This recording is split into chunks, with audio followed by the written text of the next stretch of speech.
Overcome a food addiction. Advice from a former pizza junkie. What's that heavenly smell wafting down the street? Maybe it's pizza, or perhaps donuts or barbecue. Wouldn't you give your right arm for some of that divinely smoked meat? Wouldn't you pawn your wedding ring for just a slender slice of the pizza pie? When there's a hot pizza in front of you, it's hard to say no to one more slice, even after you're stuffed to the point of bursting at the seams. Believe it or not, if this sounds familiar, you may be a food addict. The notion of food addiction is often met with incredulity. Most consider addiction to be a word only applicable to serious drugs like alcohol, nicotine, and meth. But this perception of food as being harmless makes an addiction to it all the easier to deemphasize and, consequently, all the more dangerous. How addiction works. Food addicts respond to food much the way an alcoholic responds to beer. The taste, smell, sight, and even anticipation of it release dopamine in the brain. The good news: habit can determine what foods trigger the release of dopamine. Moderation of those guilty pleasure foods must be your goal. Kicking the addiction to these foods requires that you replace your old cravings with new, healthy ones. Possible signs of food addiction. You eat even when you're not hungry. The sight of others eating, the smell of favorite foods, the suggestions of eating from movies or books, or the habit of eating while you watch TV, proves impossible for you to resist. You know the food is bad for you, but you can't help eating it. Your eating habits lead to feelings of guilt. You obsess over your weight. Your awareness of the problem leads to the development of eating disorders like anorexia and bulimia. You eat in secret when no one else is around. You feel discomfort eating around others who eat less than you. Stress and sadness lead you to consume certain foods. You look to them for comfort. Consult a primary care doctor. Common consequences of long-term food addiction are obesity, eating disorders and diabetes.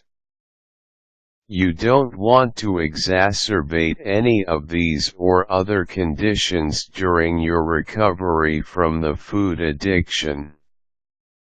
Talk to your doctor as you plot your treatment course. Counselor or therapist. These professionals can definitely raise your chances of recovery as well. Part of your food addiction is psychological in nature. You have used food as a patch to cover up deeper emotional issues. You don't have to confront these deeper issues alone. Identify trigger foods. For some people, it's sugary foods. Others long for pasta and carb-laden snacks. You can find cheese addicts, chocoholics, fat cravers. Trigger foods differ from person to person. Pinpointing your trigger foods is the first step to recovery, aside from admitting a problem, of course. Slowly reduce amount of trigger foods.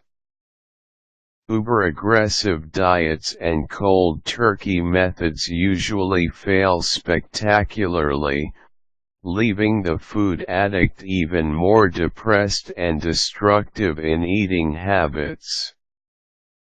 To succeed, you must adopt a graduated approach. When you feel like you absolutely must have the trigger food, add a small helping of fruit or veggies before you indulge. Do this each time you eat the trigger food or foods, each time adding a little more of the healthy food and eating a little less of the trigger food. Eventually, you will not only associate the healthy food with the dopamine response of the trigger food, but you will ultimately remove the trigger food from your diet. Exercise. For a food addict, as with any addict, trigger foods bring a much desired high, a rewarding feeling in the body. But you may not realize that exercise can usher in similar highs as well. This makes exercise doubly helpful for a food addict. Not only can it help keep your body fit and healthy, but it can also come to replace the high you miss from trigger foods. Joining a gym will help keep you motivated, as you will get to know others who share your goals. Your goal should be smaller, more frequent, balanced meals. Easier said than done, right? But with some effort, you can definitely succeed. As you reduce your trigger food consumption and replace the food highs with healthier highs, such as those from exercising, keep providing the nutrition your body needs by eating at least 3 balanced meals a day, or more, depending upon your exercise regimen. Your primary care doctor or a dietitian can provide sound dietary advice. If you belong to a gym, a trainer can also help you to determine how to replenish what you lost through exercise. With a commitment to gradual, steady progress, you can liberate yourself from food addiction. Soon, the smell of fresh produce will carry the same allure to as unhealthy pizza once did.